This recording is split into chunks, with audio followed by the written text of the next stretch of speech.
All right, we're out here in the fur shed slash shop. Doing just a short video tonight, kind of getting things ready. Just wanted to kind of go through a few traps that some of the newer guys may need to know about. Some of them's a little newer than others. We'll start out with these RBGs. This is the Big Bear. It's 10 inches by 22. And this here is a RBG 440, which is a round 12 inch. Mr. Nick Ernie is the man with these. Have a Beaver Extreme from Mr. Kendall Obermeyer. These things here are built like tanks. I mean, huge base plate, heavy D-ring, 4-coiled. We'll step over here. These comes from the Katz Brothers. These are the TS85s, 8.5 inch trap. It's a dogless trap. Great base plate, off center. I'm gonna switch a little gear here. This is a Bridger 155. These things here are great from anything from rat or muskrats, plumb up through skunks, and I mean I've seen people catch woodchucks and whatnot with those. Raccoons, you can kill raccoons quite easily with those. And these here are homemade. I buy some as well, but these here are snares for beaver. In the state of Missouri, you have to have these underwater completely. Can't have them sit on dry land.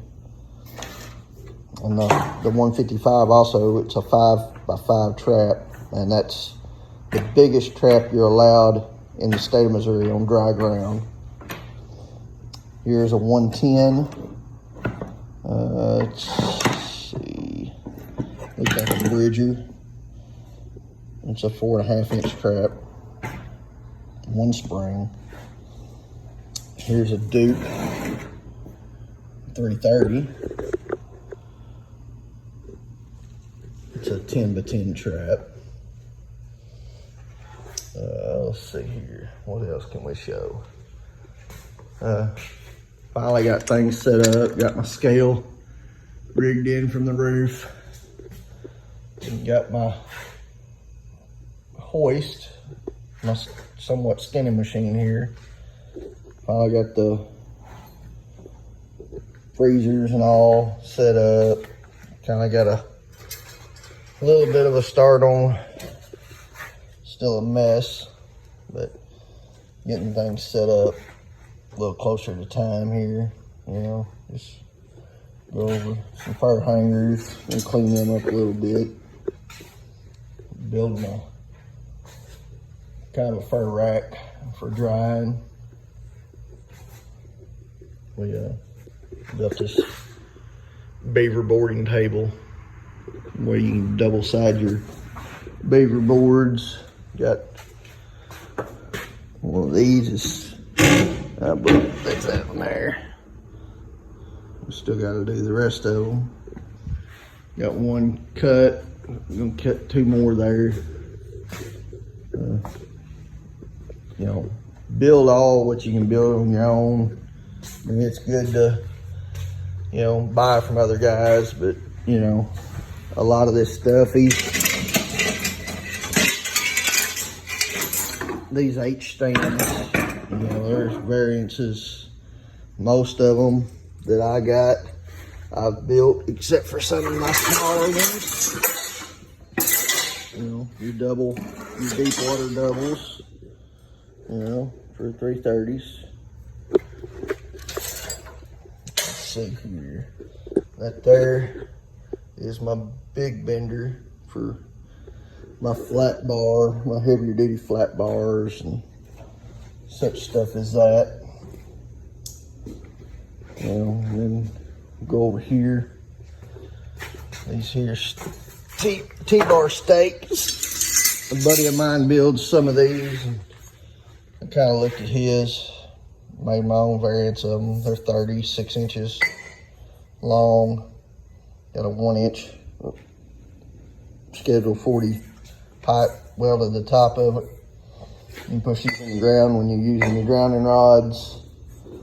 Put your lure in there. You know, it's just, you know, it's easily done. I mean, do just like I did. Go to Harbor Freight, buy you a little flux core welder for 130, 140 bucks. Get you a welding helmet, build you, which mine's kind of a little bit junked up right now. Been making some sinkers and things like that. But it won't be long and I'll have a bunch more T-bars and some more Conibear steaks, stands and stuff. Got some 1/2-inch cold roll to use for the head bracket, the spring brackets on these 330s and 440s. I even put one on this Big Bear.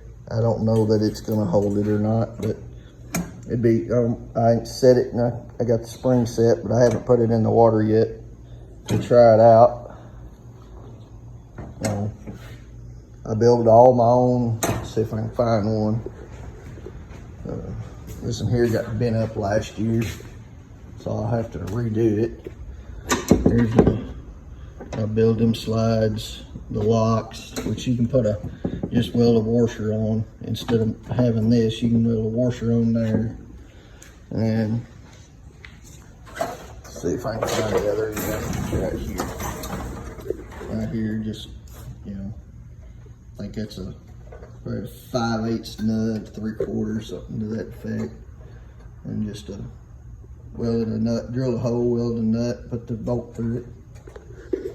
You know, it's just things that you can save money on because, you know, the rebar, 1/2-inch rebar, which I've got 3/8, 1/2-inch both.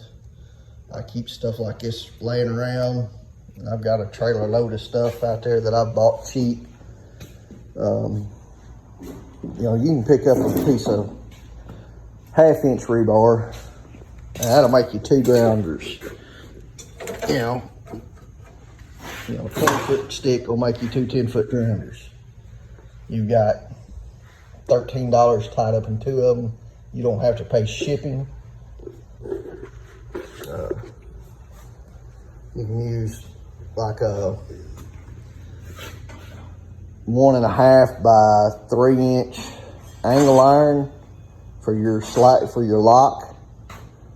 Just have to drill a hole just a hair bigger than your 1/2-inch rebar. Here's a nifty little stand. It's the Black Widow stand from Jeff Dunlap.